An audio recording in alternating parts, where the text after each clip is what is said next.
মুখ্যমন্ত্রীর উপর হামলার ছক জৈশ সন্দেহে এক ব্যক্তিকে গ্রেফতার করা হয়েছে। অন্যদিকে কনভয়ের তথ্য এবং কর্মসূচির বিস্তারিত তদন্তে বর্তমানে চাঞ্চল্যকর দাবি।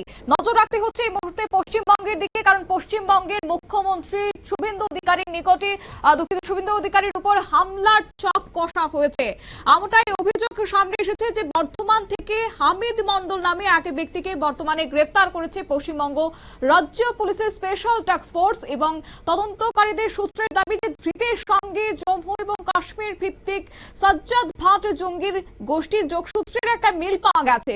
অভিযোগেও রয়েছে যে বেশ কিছুদিন ধরেই মুখ্যমন্ত্রী শুভেন্দু অধিকারীর উপর হামলার পরিকল্পনা করছিল হামিদ। তার কাছ থেকে শুভেন্দু অধিকারীর কনভয়ের রুট, নিরাপত্তা সংক্রান্ত তথ্য এবং বিভিন্ন কর্মসূচির বিস্তারিত তথ্য উদ্ধার হয়েছে বলেও তদন্তকারীদের পক্ষ থেকে দাবি করা হচ্ছে। এই প্রসঙ্গে শুরুতে শোনাবো যে স্থানীয় বাসিন্দারা কি প্রতিক্রিয়া ব্যক্ত করলেন, কি জানাচ্ছেন। দেখলাম যদি আপনারা যা দেখছেন আমরাও তাই দেখছি, আমরাও তাই শুনে এসেছি কি হয়েছে এখানে। আমরা এটা দেখবো, আমরা সবসময় এটাই বলবো যে ভাড়া নিয়ে এসে ভাড়াটাকে আনছে সাথে ওকে টাইপ করে বলছে। তো আমি তো দেখিনি, না আমি দেখিনি। কি বলবে রেনেসাবাসীদের বলে আপনারা শুনলেন। এবং গোপন সূত্রের খবর পেয়ে বর্ধমানের রেনেসা হাউজিং এলাকায় অভিযান চালিয়েছে এসটিএফ। সেখান থেকেই হামিদ মন্ডলকে গ্রেফতার করা হয়েছে। বাংলার মুখ্যমন্ত্রী শুভেন্দু অধিকারী এই প্রসঙ্গে কি বললেন শুনুন। আমাদের যে আইন আছে প্রসেস অনুযায়ী এটাকেও আমরা সিজারের মধ্যে নিচ্ছি, আন্ডার প্রসেস, সময় লাগবে।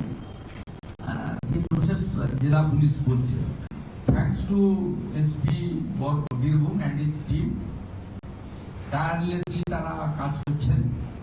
এবং ডিজিপিকেও তো অবশ্যই থ্যাঙ্কস দেবো, তিনিও রাউন্ড দ্য ক্লক মনিটরিং করছেন এবং টাইম টু টাইম এইচএসকে এবং আমাকে রিপোর্টিং তারা করছেন।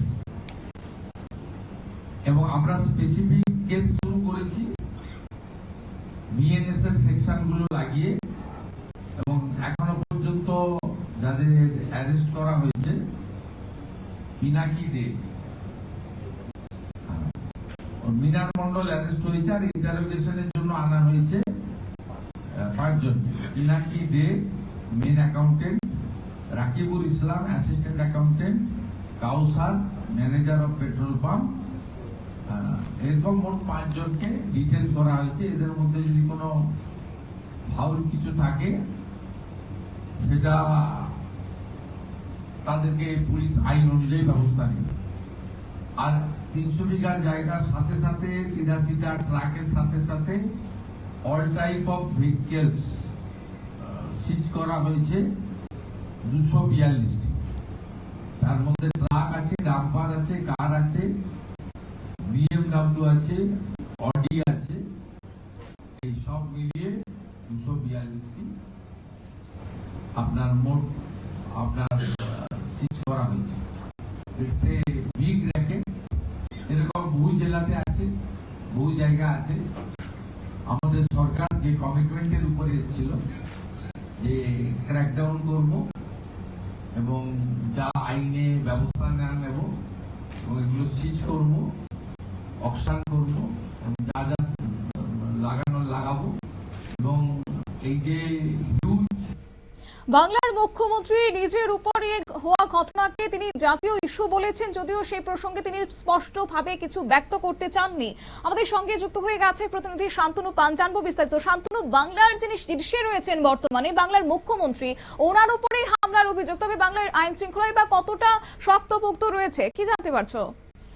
এবারে দেখো, পশ্চিমবঙ্গের মুখ্যমন্ত্রী শুভেন্দু অধিকারী, তার উপর হামলার ছক কষা হচ্ছিল এমনই কিন্তু গোয়েন্দা বিভাগের কাছে খবর আছে। এবং সেই অনুযায়ী পশ্চিমবঙ্গের যে এসটিএফ রয়েছে, সেই এসটিএফ এর বিশেষ একটি বাহিনী তৈরি হয় এবং তারা গোপন সূত্রে খবর পেয়ে বর্ধমানের যে মেন সেন্ট্রাল জায়গা রয়েছে সেখানে তারা যান এবং সেখানে গিয়ে পুলিশের সাথে কোঅপারেট করে। এবং যে রেনেসা হাউজিং রয়েছে, সেই রেনেসা হাউজিং এ তারা কিন্তু গোপন ভাবে গিয়ে পৌঁছায় এবং সেখানে ডেরা ফেলে। তারপরেই সন্দেহ হয় যে একটি রেল থেকে কিন্তু এই ধরনের একটি জঙ্গি কার্যকলাপ চলছে এবং তার উপর সন্দেহ হওয়ার পরেই কিন্তু সেখানে তারা যান এবং ভেতরে গিয়ে তাকে ইতিমধ্যেই গ্রেপ্তার করা সম্ভব হয়েছে। জানা গিয়েছে সেই ধৃত জঙ্গি জম্মু কাশ্মীরের যে সাজ্জাদ ভাট জঙ্গি গোষ্ঠী রয়েছে তার সাথে যোগসূত্র রয়েছে এবং তার কাছে যেই সমস্ত তথ্য উদ্ধার করা সম্ভব হয়েছে সেইগুলি শুভেন্দু অধিকারীর যে কনভয় অর্থাৎ মুখ্যমন্ত্রীর গতিবিধি যে কোন দিকে যায় এবং তার যে প্রত্যেকটি তথ্য সেই তথ্য কিন্তু তার কাছে রাখা রয়েছে।